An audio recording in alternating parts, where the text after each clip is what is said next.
let's hold our space, turns into a little hand, the cursor does, and we can drag to the next portion. Okay, here's a very important principle that we might be using later on. If we were to draw a selection rectangle around this particular portion, and then we go to Effects, and we go to Distort and Transform, and we get into our pucker and bloat, let's say. Pucker and bloat. So Effect, Distort and Transform, pucker and bloat, click on that.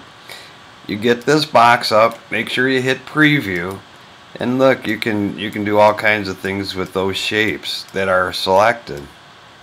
So I'm going to move this down and make some stars. It could go the other way and make these little flower kind of things, but I'm going to do the stars. Okay, negative 103, but it doesn't matter for this exercise. When I hit OK, I now have these shapes that have been transformed, that have had the effect applied.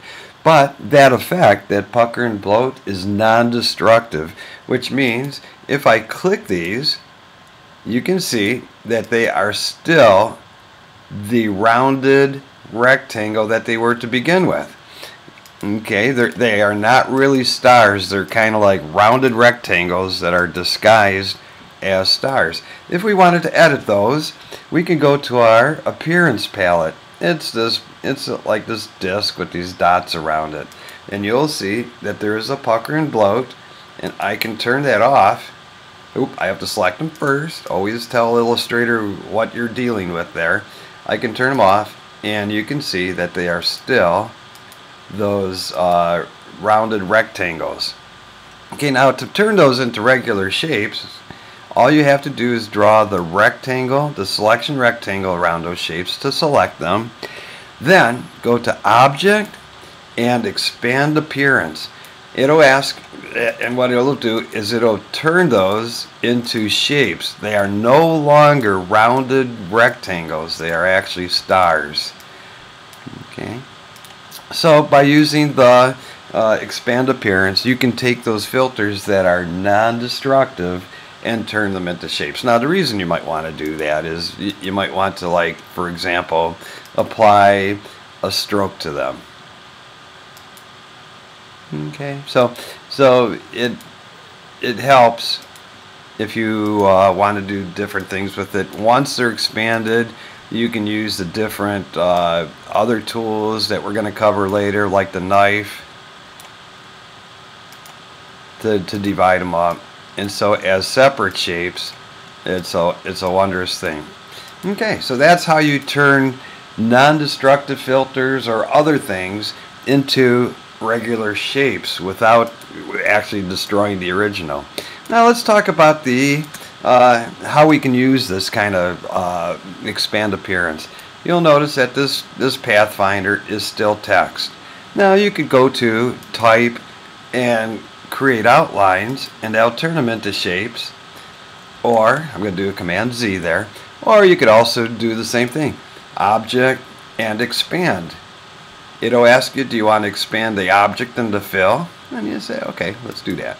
And it does basically the same thing. It takes type and turns them into independent shapes. So if I was to ungroup, and you know what that is, it's Command Shift and pop to G, you can see that they're ungrouped, and you can move these guys independently. Because these are no longer fonts, it's no longer type, it's just it's a series of shapes. Now what's cool about this is that you can then add, for example, you can add a stroke to these. I'm going to add a pretty thick stroke here. I'm going to maybe go to a 4, and you can see that it created a stroke around the shape. So, and which is a handy dandy thing to do. But even further than that, if you were to draw a selection rectangle around those and go to Object and Expand, okay, fill and stroke, good, and then do your Command Shift G, which ungroups, you'll see that you have the shape, what that letter was, and now this line is not a stroke. it is a shape by itself that can be manipulated independently, because it is a shape and not a stroke. And you can keep doing it. I grab this and add a stroke to that. And now you have a stroke that had been turned into a shape that now has a stroke. And then, of course, you can do the same thing. Object, expand, fill and stroke. And then when you hit your Command-Shift-G, it ungroups it. And you have two separate shapes. Not a stroke and a shape, but this is a shape and this is a shape.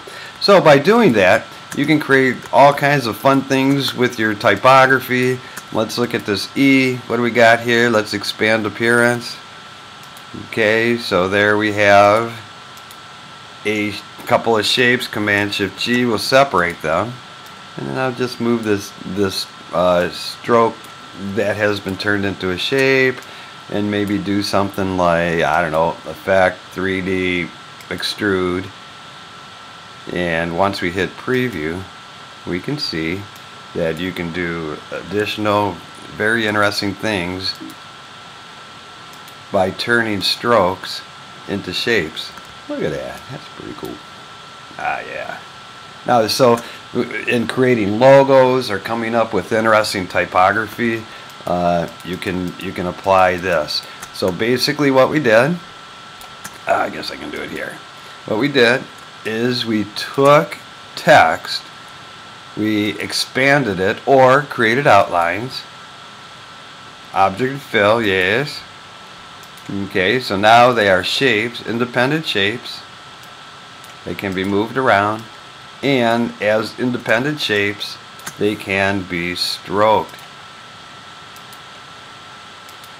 And then those can also be expanded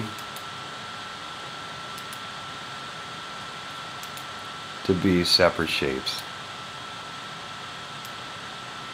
So that's the advantage of expanding. It takes destructive or non-destructive elements and turns them into separate shapes.